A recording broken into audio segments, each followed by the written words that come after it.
Hi everybody, welcome back to the Retro Ghetto. Since I got this room built and my Super Nintendo wall and my collection displayed in all its glory, I'm as motivated as I've ever been to collect for what is ultimately my favourite system of all time. I've added approximately 25 games to my collection in 2023, and as a result that's got me to a bit of a collecting milestone. I am one game away from 200 box Super Nintendo games. That game is on its way, and it's a very heavy hitter. It's a bit of a grail of mine. Keep it locked to the Retro Ghetto. I'm going to be doing a video on that one very, very soon. I'm really excited about that. So once that arrives, I'm going to be sitting on 200 box Super Nintendo games, and that milestone got me thinking, can I realistically go for a full, complete in-box PAL Super Nintendo set? What you know about Retro Ghetto, collecting and playing retro. Lock into the Retro Ghetto. There's a total of 1,719 official games released on cartridge for the system. 1,440 of those games are for the Japanese Super Famicom. There's 739 in the American or NTSC set. Crucially for me, however, in the PAL European set, there's just 530. I say just, it's still a large number, right? The total number in any full set often varies and changes on who it is that you speak to. Everyone's got different opinions as to what is and what isn't part of the set, variants, etc. I had a similar issue when I recently completed my full Nintendo Wii U set, but I'm going to be working towards 530. And it got me thinking, just how far away am I currently? Well, if you take that number I aforementioned of 200, we've immediately got to take 4 off that because some of them are variants and newer releases which I don't include in the number of 530.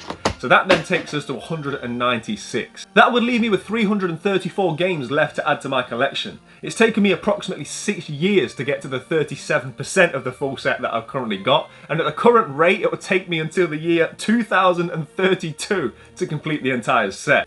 Based on that, it would take me 15 years to complete the set. However, it would inevitably get harder as the games became rarer and more expensive as time goes on. I recently calculated the value to be roughly £8,000, very conservatively. However, it's probably closer to £9,000 given a lot of additions since I made that video.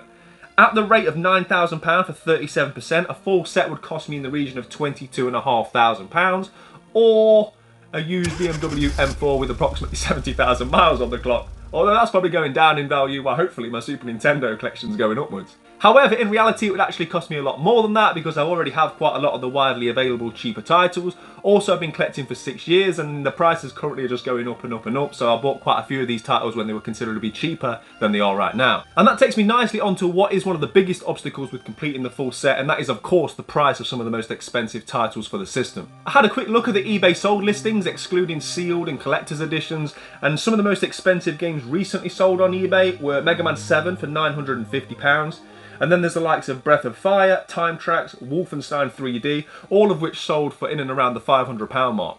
Then I had a quick look at the most expensive games currently up for sale on eBay, and then you're looking at the Fireman and Chase HQ, again for in and around the £500 mark. After scouring eBay, I decided to have a look at the CEX app, and what I decided to do was look at the most expensive video games currently available for the system. You're looking at Mega Man X2, followed by Mega Man X3, then you've got Captain Commando, Demon's Crest, Brawl Brothers, Ninja Warriors, etc, etc. That's the problem with going for a full Super Nintendo set. You're not just having to buy 1 or 2 very expensive games, there's a long list. Another crucial thing to consider is rarity. Now often rarity and value go hand in hand, but that is not always the case. There are some games out there that are just obscure and very difficult to find, especially complete in box. And all too often it's random sports titles like Side Pocket. There is currently one listing available for that game on eBay, and it'll cost you roughly £170 to get it posted from Germany. And that's just one example of many rare and obscure sports titles that are out there that you would have to buy to complete a full set. The thing is, if you're spending a lot of money on games like Mega Man, at least you get the prestige of owning it. You get the enjoyment of being able to play such a high-end game, and you know, they can sit front and centre of your collection. However, with some of them random obscure titles, it's going to hurt a lot more to spend £100, £200 on a game which likely you're never going to play. And in my opinion, it wouldn't even make it to my SNES wall. It would sit there with its spine on display, and that would be it. So yeah, those are the sort of games that it's going to really hurt to pick up if I want to go for a full set. Up until this point, when asked, I've always said that I'm not going for a full set and I'm just simply trying to buy as many Super Nintendos as I can get for my collection. However, I am edging towards going for a full set more so than ever before. Having built my dream video game room and having my Super Nintendo collection on full display has definitely reinvigorated my passion for Super Nintendo collecting.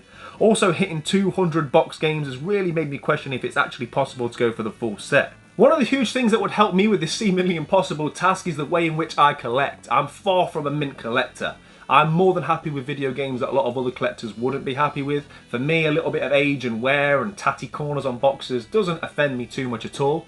And if you watch my vlogs, you'll know the way in which I collect video games. I'm cheap, right? I like to do charity shops. I like to utilise the CEX voucher scheme. And ultimately wheeling, dealing and hustling my way to getting the video games that I want for my collection. I very rarely pick up a game unless it's significantly under market value. And that's going to be crucial should I decide to go for a full set.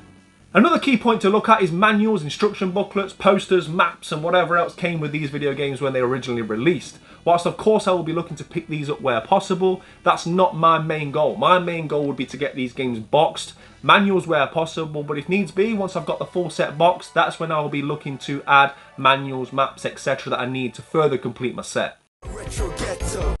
Right, so for the first time ever, I'm going to say it out loud, I am going for a full Super Nintendo set. There, I said it. However, I'm not going to be in a rush to do so. I'm not going to be spending £1,000 on any individual game anytime soon. But who knows what's going to happen in the future? Who knows if the prices of these games will start to come down? All I know is this is the console that made me fall in love with the gaming. This is the console that got me into collecting. And as long as I'm breathing and collecting, I'm going to be buying for the Super Nintendo. I want to give everybody a massive thank you for watching. Much appreciated. Play your games, keep it retro. I'll see you all on the next one. Take care. Retro Ghetto.